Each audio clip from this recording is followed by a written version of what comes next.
Hello. Today we're going to talk about myths of communication. And then in some other video we're going to talk about the truths, and that they are supposed to go together, just so you know. And also, just so you know, I'm CuzonLisa. But that's probably all over wherever it is you're watching this here video. So you probably figured that out. Alright. So, myth number one. Myth number one is the idea that communication is a thing, right? And this is a myth. And what that means is it ain't true, right? Because if it was true, like if we could just go out there and get us some more communication, then we could run out and get us some communication giblets, and there we would be with more communication. And you just sprinkle that right on top of that communication situation, you'd have more communication, and then that'd be super awesome. But you can't go out and get more communication. That ain't it. Because communication, the reality is, and if you're actually taking notes on this, you write this down. The reality is communication is a thing. And listening is half that process, and speaking is the other half that process. And that's part of the problem with online communication, because you're only getting my half of the process. And I am simply assuming that you're going to do the other half of the process. You know what I'm saying? Alright, so we got, I don't know why I had to throw that in there, but I did. So we got myth number one. It's the idea that communication is a thing. Alright, let's see what we can do for a myth number two. Myth number two. Myth number two is the idea that if you have a great big vocabulary, then you're going to be a great big old good speaker. And that ain't the truth, right? That's a myth, right? If you could just be loquacious, maybe somebody how you say that? The parameters to which I might be considered loquacious versus being erudite are somewhat fuzzy if you don't understand what the words mean. You know what I'm saying?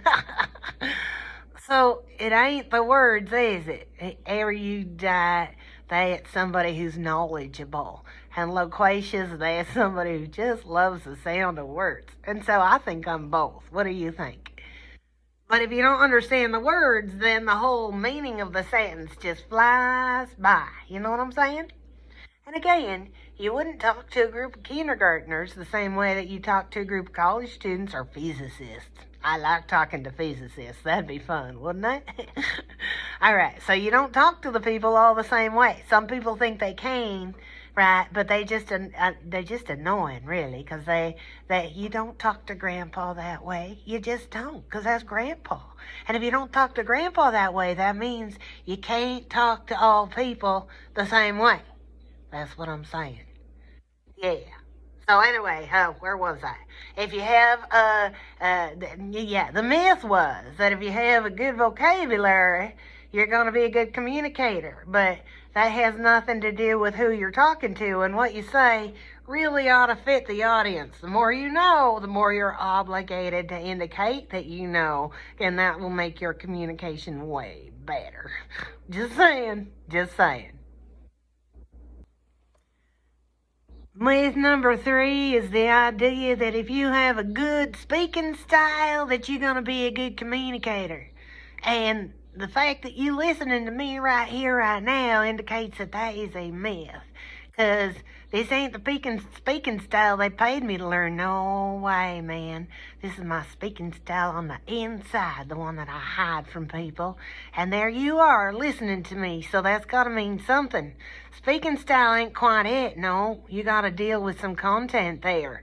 I mean, y'all remember that hamburger commercial for Wendy's? Shout out to Wendy's, I do like me some good beef. Right? But the Where's the Beef campaign, where the old lady walked in, she's like, where's the beef? That's kind of like having a speaking style without content, or being a politician, one or the other. Right? Where's the beef? You got to say something, you know what I'm saying? You can't just be a pretty face like this all the time.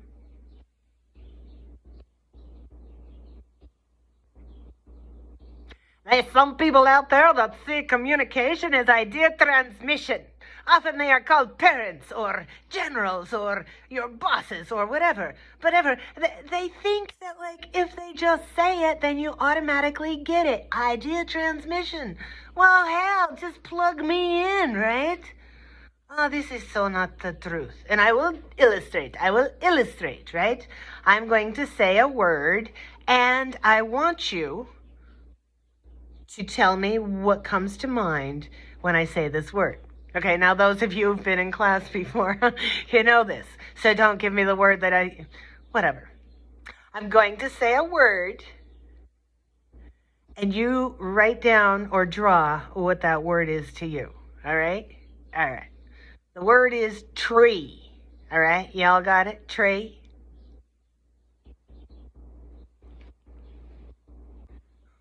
Well, whatever that wasn't it. Because the tree I was thinking of when I said the word tree is a tree that was growing in front of the ranch house that I lived in when I was 10 years old in Deep Creek, Montana. Right? That is not where this accent comes from. This is not a Montanan accent. I have no idea where the accent comes from, except maybe Andy Griffith. And I ain't as consistent as I need to be, but I'm working on it. I am. Right? The tree was the 100-year-old tree that stood in front of that ranch house where I grew up.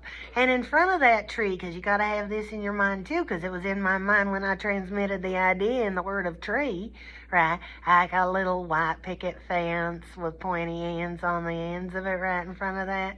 And I always remember that white picket fence because Mom and Dad paid us 50 cents a picket. No, wait, they paid us 5 cents a picket. There was a lot of pickets out there. 5 cents a picket to paint a picket. That's pretty good. That's pretty freaking good. All right. So it should be pretty clear that communication is not idea transmission, because otherwise them kids would get exactly what them parents told them to do immediately on the first time, right? No. Communication is more like idea stimulation, and that's just kind of how it plays. You know what I'm saying? Idea stimulation. Yeah. Now, myth number 5 is the idea that communication is linear.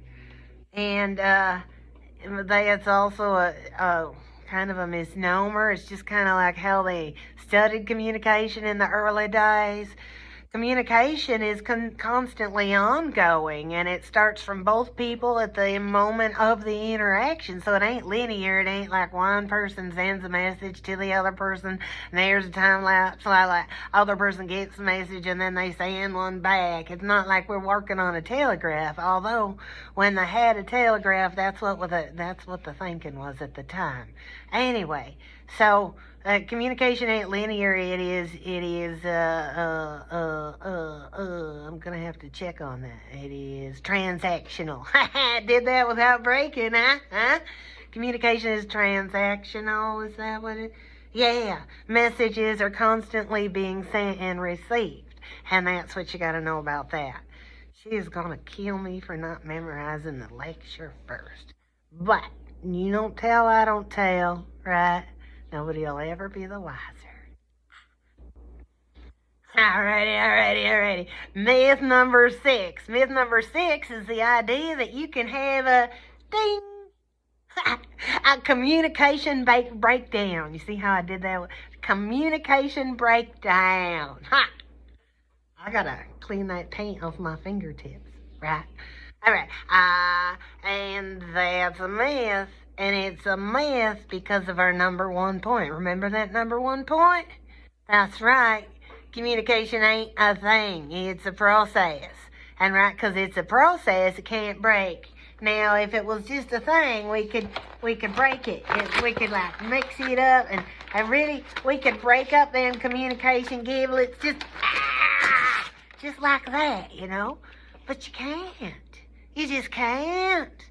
No. Communication can't break down. Now, what can happen is you can have some real poor quality communication, or you might be real dissatisfied with the messages you're getting.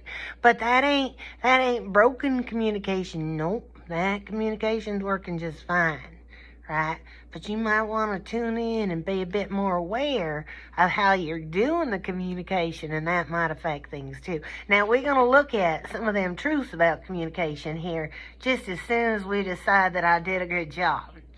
You guys can let me know that down in the comments below. Gotcha!